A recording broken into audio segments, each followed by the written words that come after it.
Who wants a history lesson? Probably nobody right now, but here's a brief here's a brief one for you. We really just wanted to touch on this just because I think actually it does bring a bit of context to the wider conversation about, you know, why the groups maybe exist and where we come from as a sort of starting point.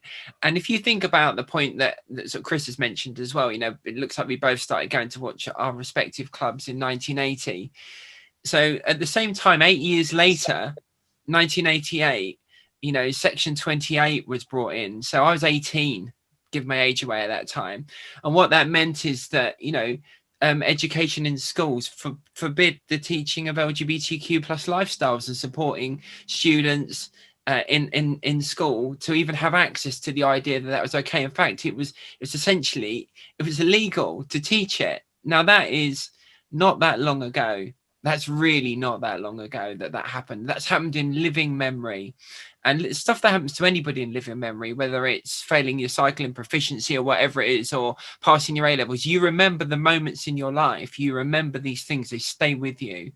And because we are still living with a lot of this kind of legislative baggage, you know, it affects the way that LGBTQ people feel about their place in the world on an ongoing basis. And even to the extent that if we move to, I think, the next slide, yeah, you're looking at, you know, the Equality Act in 2010, only then bringing together all the elements of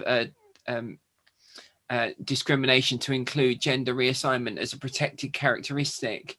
You know, it's not, this is all really in modern history. I think it was 2008, it's not on this, but the World Health Authority I can never say that word, depathologized, whatever it is, homosexuality as being a mental illness. I think it was only 2008. It's not that long ago, you know. So there is still an awful lot of stuff going on in the world which isn't right. And actually, you know, we're looking at you know, we all want our football back no matter who we support, but already, you know, if we were thinking of going to the World Cup to follow, you know, our nation, it's going to be held in a country where we're not legally allowed to be who we are.